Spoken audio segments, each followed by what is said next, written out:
Students, आज हम करने जा रहे हैं क्लास 7 का लैंग्वेज ऑफ केमिस्ट्री में से लास्ट पार्ट, जिसमें हम कंपाउंड किस तरह से बनते हैं, किस तरह से आपने दो एलिमेंट को आपस में जोड़ना है उसके बारे में समझे। ये टॉपिक आपने मेरी पिछली वीडियो में किया था, जिसमें मैंने आपको वैलेंसी के बारे में समझाया था। तो हमने क्या किया था, एक बार दोबारा से इस चीज को माइंड में लेकर आते हैं। ये मैंने क्या रेफर की है, ग्रुप नंबर। तो ग्रुप नंबर के accordingly first group start with the hydrogen, तो हाइड्रोजन लिखा है। उसके बाद जो दूसरा एलिमेंट हीलियम था वो 18th ग्रुप में आता था, लेकिन वो कंबाइन नहीं करता। दीज आर इनर्ट वन, और इनकी कंबाइनिंग कैपेसिटी क्या होती है, जीरो नॉट जीरो। ठीक है, तो इनकी कंबाइनिंग कैपेसिटी जीरो होने के कारण ये किसी तरह के कंपाउंड फॉर्म नहीं करेंगे, तो हम इसको स्टडी नहीं करेंगे। ठीक है, नेक्स्ट है हमारे पास लिथियम, बेरिलियम, बोरॉन। ये मैंने 20 तक एलिमेंट लिखे हैं, लेकिन उसमें ना तो मैंने नियोन को मेंशन किया है और ना ही आर्गन को, क्योंकि उनकी कंबाइनिंग कैपेसिटी क्या है, जीरो।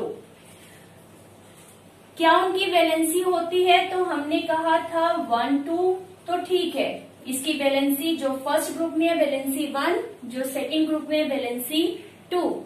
उसके बाद जो 13 से 18 ग्रुप तक है उसमें आपने वैलेंसी कैसे निकालनी है। 14 तक आपने क्या करना है, फर्स्ट डिजिट को रिमूव कर देने, 3 4। ठीक, उसके बाद 15 16 17 इस तरफ से नंबरिंग शुरू कर देनी है।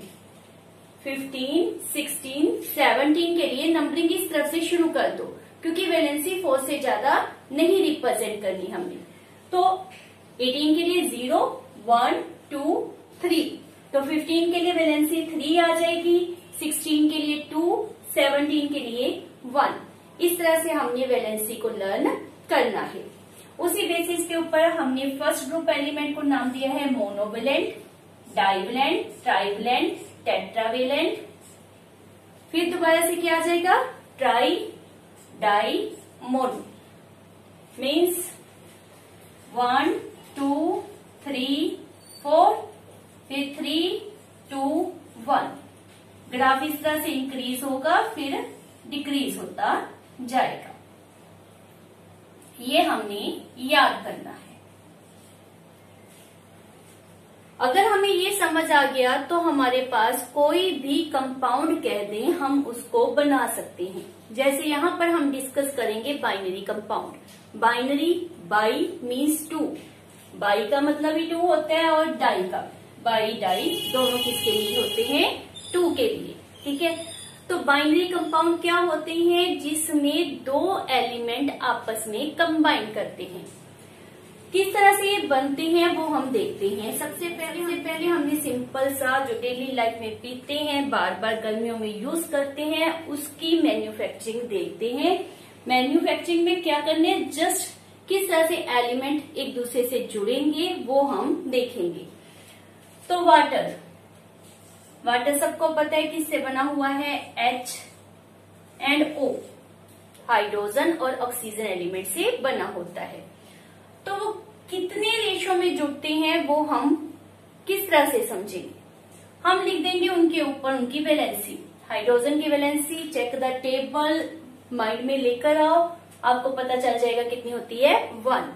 और ऑक्सीजन 2, देख रहे हो, ऑक्सीजन 2। फिर हमने क्या करना है, एक्सचेंज द वैलेंसीज, और उनको इनके पेयर में रेफर कर देना है। ठीक है, हम इसको क्या रेफर करें, हाइड्रोजन के पेयर में लिख देना है। तो क्या बन गया, H2, और यहाँ पर O लिया, O की वैलेंसी ये वाली रेफर करनी है, तो क्या है, 1। क्या बन गया, H2O, बिकॉज 1 हम नहीं लिखते। तो ये हमारे पास क्या बन गया, वाटर का फार्मूला। दोबारा चेक करते हैं, hydrogen chloride, hydrogen means H, chloride means Cl। इसकी वैलेंसी कितनी होती है, 1। और क्लोरीन वो भी मोनोवेलेंट है। क्लियर, तो उसकी भी क्या आएगी 1। यहां पर दोबारा से HCl, लेकिन इनके पैर में एज ए सब्सक्रिप्शन क्या रेफर कर रहे हैं हम, जो हमारे पास इनकी वैलेंसी है। तो दोनों 1 1 है। 1 को नहीं लिखा जाता तो हमारे पास क्या बन गया HCl। एक और एग्जाम्पल ले लेते हैं, calcium chloride. Chloride means chlorine. अब इसका फॉर्मूला कैसे बनाएंगे हम। कैल्शियम सेकंड ग्रुप में बिलोंग करता है तो वैलेंसी कितनी आ गई 2। क्लोरीन मोनोवेलेंट, इसकी क्या होती है 1। क्या करना है हमने वैलेंसीज को एक्सचेंज, Cl और Ca वैसे ही लिख दिया। अब इसकी वैलेंसी क्या है 1 तो यहां पर, इसकी क्या है 2 तो यहां पर क्या बन गया हमारे पास CaCl2। तो ये इसका फार्मूला होता है। 1 हम नहीं लिखते। नेक्स्ट और एग्जांपल लेते हैं हम। अब आपने अपने आप करके देखना है, आपके पास कुछ भी दे सकते हैं पेपर में और आप अपने आप उसको बनाना आना चाहिए आपको। लेट यहीं से हम ले लेते हैं, मान लेते हैं कि हमने सोडियम को क्लोरीन से जोड़ना है। क्या नाम हो गया sodium chloride. Sodium chloride, sodium भी मोनोवेलेंट, ये भी मोनोवेलेंट। आ गया माइंड में 1 1 1 को नहीं लिखना तो फॉर्मूला क्या बन गया NaCl। नेक्स्ट हमारे पास दिया गया है magnesium oxide. Magnesium means Mg, divalent होता है तो मैंने इसके ऊपर क्या लिख दिया 2। ऑक्साइड मीन्स O, उसकी भी वैलेंसी कितनी होती है 2 मीन्स वो भी क्या है डाइवेलेंट। एक्सचेंज इट Mg2O2, ये दोनों एक ही टेबल के ऊपर जा सकते हैं। किसी कॉमन फैक्टर को आपने बाहर निकाल दिया, लेट 2 बाहर निकल सकता है तो यहाँ पर क्या रह गया 1 1 और वो 2 रिमूव कर देना है। या 2 1 2 2 1 2, सेम लेवल के ऊपर सेम टेबल के ऊपर ये कैंसिल आउट हो गए तो फॉर्मूला आपका क्या रह जाएगा MgO। इसी तरह से हम सपोज क्या कर सकते हैं, अब आप अपने आप ट्राई करके देखो। आपको दे दिया गया है calcium oxide, calcium oxide divalent, divalent करो, कैसे रिप्रेजेंट करोगे। हो गया, इजी था बिल्कुल। इसी तरह से यहाँ पर भी 2, यहाँ पर भी 2, आपके पास क्या बन जाएगा CaO because this and this cancel out. लेकिन ये जरूरी नहीं है कि हमेशा ही हमने इस 2 को अगर सेम फैक्टर आ रहा हो तो उसको कैंसल आउट करना होता है। लेट ये आप हायर लेवल के ऊपर अच्छी तरह से करोगे। जरूरी नहीं होता कि हमेशा ही जो कॉमन फैक्टर हो उसको हमें रिमूव करना होता है। जैसे हमारे पास है एक टर्म हाइड्रोजन पेरोक्साइड, इसका जो फार्मूला है वो H2O2 है। अब अगर कहें कि इसके अकॉर्डिंगली तो ये 2 2 कैंसिल आउट होना चाहिए, यहाँ पर OH आना चाहिए, तो ऐसा नहीं होता। This is exceptional case. इसको इसी तरह से आपने याद रखना है। आप हायर क्लासेस में पढ़ोगे कि जब भी हमारे पास पेरोक्साइड देते हैं तो उसमें O बॉन्ड विद O होना जरूरी होता है, मतलब 2 ऑक्सीजन के बिना पेरोक्साइड नहीं बनता। तो इसलिए आप इसको 1 में कन्वर्ट नहीं करोगे। तो बहुत से ऐसे केसेस आते हैं जिसमें आपने इसको नहीं काटना होता, ये आपने माइंड में रखना है। तो हमारे पास नॉर्मली क्वेश्चन किस तरह के आते हैं, find valency of underline element.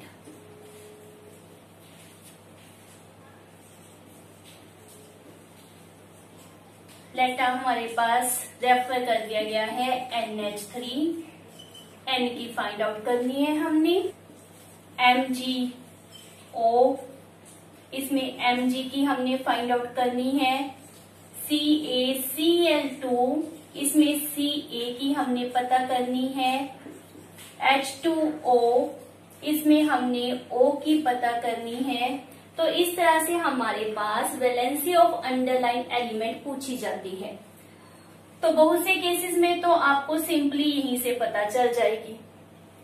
N की क्या आ जाएगी 3, Ca की क्या आ जाएगी 2, O की क्या आ जाएगी 2।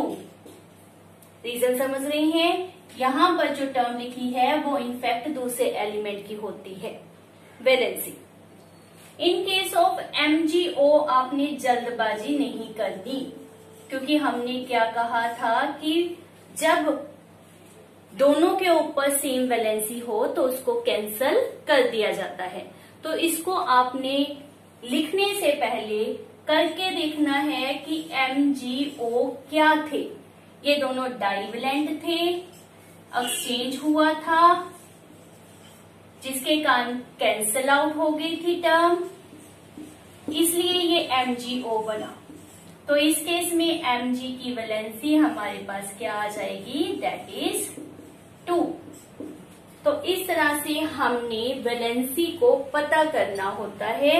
सो मेक श्योर कि आप अगर 1 वाली टर्म है, कोई आपके पास पैर के ऊपर नंबर नहीं दिया गया, तो किस तरह से आपने उसको करना है, मेथड को अपनाओ। मेथड क्या कहता है, दोनों को अलग अलग लिखो। ये मोनोवैलेंट है, डाइवेलेंट है, ट्राइवेलेंट है, उसके बारे में सोचो, देन गिव द आंसर। या सिंपली अगर ये नहीं कर दे तो ऑक्सीजन का आपको पता होना चाहिए कि किस में प्रेजेंट है, उसके बेसिस के ऊपर आप उसकी डाइवेलेंट माइंड में आ गया तो आंसर दे सकते हो। बहुत से ऐसे केस होते हैं, जैसे हमारे पास है PCl3, PCl5। ये आपको मैंने पिछली वीडियो में भी बताया था। जो फास्फोरस होता है, मीन्स इस पीरियड से निचला पीरियड, उसके एलिमेंट में वेरिएबल वैलेंसी होती है। तो यहां पर P की वैलेंसी कितनी आएगी, on the basis of this one 3, और यहां पर P की valency on the basis of this one कितनी आएगी 5। ये आपको शो कर रहा है कि फास्फोरस हैज वेरिएबल वैलेंसी। तो इस तरह से बेटा जी आपके पास वेदर कह दिया जाए कि ये 2 एलिमेंट हैं, इनका बाइनरी कंपाउंड बनाओ, या फिर आपके पास कंपाउंड दे दिया गया और किसी एक एलिमेंट को अंडरलाइन कर देंगे और पूछा जाएगा कि how you can calculate valency of this element. Next है एक इम्पोर्टेंट टर्म, बहुत से बच्चे उसमें कंफ्यूज हो जाते हैं, तो हम उस कंफ्यूजन को दूर करेंगे। हमारे पास क्या दिया गया है, कंपाउंड रेडिकल। रेडिकल मतलब होता है रिएक्टिव चीज, जो काफी रिएक्टिव हो, ठीक है, उसके लिए हम क्या रेफर करते हैं, कंपाउंड रेडिकल, कंपाउंड का हिस्सा। क्या है इसकी definition, group of atoms of different element.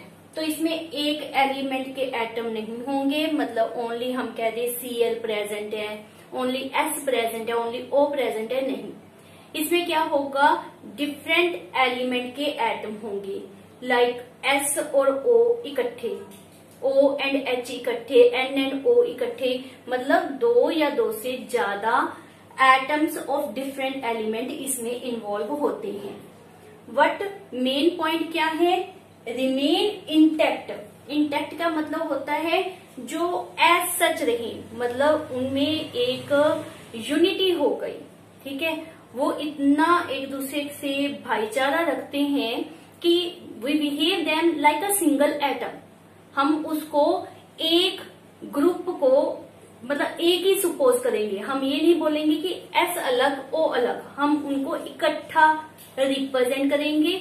उनकी जो वैलेंसी होगी वो भी हम उन सब के ऊपर एज सच 1 वैलेंसी सपोज करेंगे, ठीक है, मतलब वो रिमेन इंटैक्ट। हम रेडिकल क्या कह रहे हैं कि वो रिएक्टिव है, रिएक्टिव है किसी दूसरे के प्रति, आपस में वो क्या है, एक दूसरे से रिएक्ट नहीं करेंगे। मैं कह रही हूँ S एंड O एक दूसरे से जुड़कर एक कंपाउंड रेडिकल बना रही हैं। लेट उसका नाम मैंने रेफर कर दिया SO4, इसको कहते हैं सल्फेट। अब इसमें जो लिखा है वो वैसे ही रहेगा। अगेन हम कहें कि SO से रिएक्ट कर कर SO3, SO2 या कुछ और बना लेगा, no, they remain intact. Clear? They remain intact in many chemical reaction. मतलब वो हर एक जब रिएक्टेंट से प्रोडक्ट बनता है तो SO4 ही रहेगा, उसमें बदलाव नहीं आएगा इन मैनी रिएक्शंस। इसको हम क्या कहते हैं? Compound radical. तो हमारे पास कौन कौन से कंपाउंड रेडिकल हैं वो हम देखते हैं। ये आपने नोट कर लिया। इसका अगर आप स्क्रीनशॉट खींचकर अच्छी तरह से रखो, समझो उसको। It is very important, not for only 7th class. ये माइंड में रखो कि ये आपको 10th क्लास में, 9th क्लास में भी बहुत काम आता है। तो हमारे पास कंपाउंड रेडिकल आपके सिलेबस में मेनली 4 है। वैसे तो बहुत होते हैं बट हमारे पास 4 दिए गए हैं। दैट इज NO3, इसको क्या बोलना है? नाइट्रेट। SO4 अभी मैंने लिखा था, क्या कहते हैं इसको? सल्फेट। OH, इसको कहते हैं हाइड्रो ऑक्साइड। ये एक एंटाइटी की तरह बिहेव करते हैं, ये एक एटम की तरह कह लो बिहेव करेंगे। CO3, इसको बोलते हैं कार्बोनेट। सिंपल से नाम है, ये तीनों 8 वाली हैं। 1 2 3 8 ATE, इन तीनों के पीछे ATE लिखा हो तो आप समझ सकते हो कि वो क्या है? Compound radical. और यहाँ पर क्या है? Hydro oxide. अब इनकी वैलेंसी भी याद करनी है। इस सारे के ऊपर अब हम इंडिविजुअली ही रेफर करेंगे कि कार्बन की valency it is 4, oxygen it is 2, हम सबकी इकट्ठी मेंशन करेंगे। तो इसकी वैलेंसी कितनी होती है? 2, मतलब ये डाइवेलेंट है। इसकी 1, इसकी 2, इसकी 1, 1 2 1 2, सिंपल। अब ये किस तरह से कंपाउंड बनाते हैं वो भी हम देखते हैं। लेट्स सपोज हमारे पास दिया गया है हाइड्रोजन सल्फेट। Hydrogen sulphate. अब इस सारे को आपने 1 ग्रुप सपोज करना है। इसकी वैलेंसी होती है 1 और इसकी हमने क्या रेफर की है? 2। और how they form the compound? By exchanging the valency. यहाँ पर 2 और यहाँ पर 1, उसको लिखने की जरूरत नहीं है। तो क्या बन गया? H2SO4। अनदर नेम इसका होता है सल्फ्यूरिक एसिड। इंपॉर्टेंट, अच्छी तरह से याद रखना, एग्जाम में आता है, आएगा, जरूर याद करना है इसको। एंड अब आप बनाओ इसी तरीके से हाइड्रोजन कार्बोनेट, इजीली बन जाएगा। एक और है हमारे पास, लेट पोटाशियम नाइट्रेट। ये तो बिल्कुल उसी तरह से है, आप अपने आप बना के देखोगे। मैं फॉर्मूला लिख रही हूँ H2CO। Potassium nitrate, potassium nitrate, इसकी भी 1 होती है, इसकी भी 1, दोनों मोनोवेलेंट हैं। तो क्या बन जाएगा? KNO3। एक्सचेंज करने पर भी 1 एक्सचेंज विद 1, समझ आ गया? तो हमारे पास क्या बन गया? Potassium nitrate. तो कोई भी आपके पास ग्रुप ऑफ एटम दे दिया जाए, उसको क्या नाम देना है? That is compound radical. और उनकी अलग अलग वैलेंसी नहीं लेनी, उनकी सारे के ऊपर एक वैलेंसी आपने लेनी है। It is all about compound radical and how the binary compounds are formed. अब एलिमेंट समझ आ गया, कंपाउंड समझ आ गया, तो आ जाते हैं उनके रिएक्शन के ऊपर कि वो किस तरह से रिएक्शन करते हैं। तो रिएक्शन को समझते हैं हम रिएक्शन जब भी होता है तो हमारे पास एरो का साइन जरूर होगा, ये माइंड में रखो। हमने क्या रेफर किया है, एरो। एरो के लेफ्ट साइड के ऊपर जो भी लिखा होता है उसे कहते हैं रिएक्टेंट, जो आपस में क्या करते हैं, रिएक्ट। और रिएक्ट होकर जो चीज बनती है उसे हम क्या कहते हैं, प्रोडक्ट। बहुत कॉमन सी टर्म है, रिएक्टेंट चेंज इनटू प्रोडक्ट। तो रिएक्शन को किस तरह से लिखना होता है, by the help of chemical equation. तो केमिकल इक्वेशन क्या होती है, representation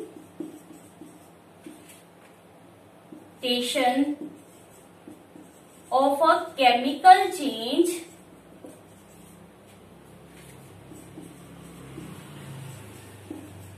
with the help of symbols and formula।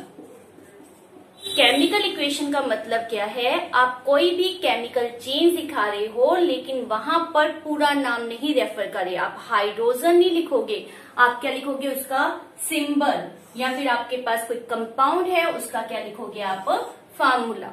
ठीक है, तो केमिकल चेंज को with the help of symbol and formula represent करना क्या कहलाता है, chemical equation.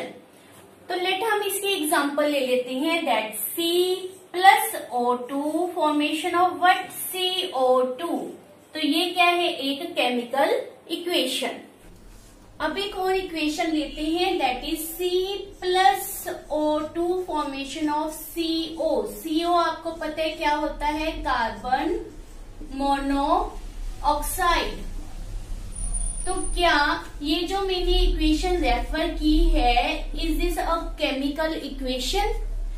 Chemical equation according to जो हमने डेफिनेशन की है वो आप कह सकते हो, लेकिन ये इक्वेशन वैलिड नहीं होती। अगर आपने इस तरह से लिखा तो गलत होगा। वाई चेक करते हैं, यहाँ पर C 1 टाइम है और यहाँ पर भी 1 टाइम, इट इज 2 टाइम और यहाँ पर क्या है, 1 टाइम। तो ये दोनों तरफ इक्वल नहीं है। तो सोचने की बात ये है कि ये यहाँ से एक ऑक्सीजन गया कहाँ, इनफैक्ट कहीं जाना नहीं चाहिए। ये रूल होता है कि during a chemical change there is no net loss of atoms और gain of atoms take place। ये कभी नहीं होता कि एक केमिकल चेंज में नेट लॉस ऑफ इलेक्ट्रॉन हो जाए या gain of electron, sorry loss of atom या गेन ऑफ एटम हो जाए। तो इनफैक्ट इसको हम क्या कहते हैं, balanced chemical equation. Chemical equation को एक्चुअली हम क्या कहते हैं, balanced chemical equation means a equation in which number of atoms on reactant side is equal to that of on product side. जितने एटम रिएक्टेंट साइड पर हैं उतने ही atom product side के ऊपर भी होने चाहिए, तभी आप उस इक्वेशन को क्या कहोगे, बैलेंस्ड केमिकल इक्वेशन। ये इंपॉर्टेंट क्वेश्चन है, आपसे पूछा जाता है कि what is a balanced chemical equation and why the equation should be balanced. तो बैलेंस केमिकल इक्वेशन क्या होती है, जिसमें नंबर ऑफ एटम रिएक्टेंट और प्रोडक्ट साइड सेम हो। और क्यों बैलेंस होनी चाहिए, बिकॉज यहाँ पर ना तो एटम क्रिएट होता है और ना ही एटम डिस्ट्रॉय होता है, ना तो एटम लॉस होता है और ना ही गेन होता है। तो अगर ये इक्वेशन लिखी है तो आप इसको केमिकल इक्वेशन नहीं कहोगे, इसको इनफैक्ट कहते हैं स्केलेटल इक्वेशन। तो अब हमने क्या करना है, इसको बैलेंस। तो बैलेंस करते हैं, ये आपने नोट कर लिया होगा। बैलेंस कैसे करेंगे, नंबर ऑफ एटम्स सेम कर देते हैं दोनों तरफ, C प्लस O2 CO। अब यहां पर ऐसे 2 लगाया तो ये कार्बन डाइऑक्साइड बन जाएगी, तो 2 हमने लगा दिया आगे। अब ये C2 हो गए तो यहां पर 2 लगा दो। अब देखो 2 कार्बन 2 कार्बन 2 ऑक्सीजन 2 ऑक्सीजन, ये बैलेंस्ड है। इसी तरह से लेट आपको दे दिया H2Cl2 फॉर्मेशन ऑफ HCl, क्या बैलेंस्ड है, नहीं। H2 है Cl2 है तो यहां पर भी 2 लगा दो, अब क्या हो गई, बैलेंस। तो याद रखो बेटा, जब भी आपने केमिकल इक्वेशन लिखनी है तो वो बैलेंस होनी चाहिए। As well as chemical equation को ज्यादा इंफॉर्मेटिव कैसे बना सकते हैं, आपके पास अगर कोई चीज सॉलिड है तो उसके साथ S लिख दो, गैस है तो उसके साथ G लिख दो, अगर कोई लिक्विड है तो L लिख दो, मतलब उसकी फिजिकल स्टेट जो आप आगे जाके पढ़ोगे, फिजिकल स्टेट को शो करो। अगर कोई टेम्परेचर प्रेशर कंडीशन दी गई है तो उसको एरो के ऊपर रिप्रेजेंट कर दो।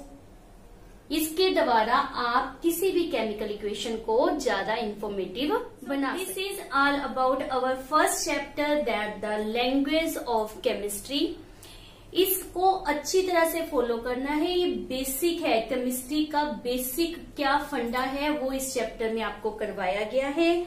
और साथ ही मेरी वीडियो को लाइक शेयर एंड सब्सक्राइब जरूर करें। मिलते हैं हमारी नेक्स्ट वीडियो में। Till then bye bye, thank you.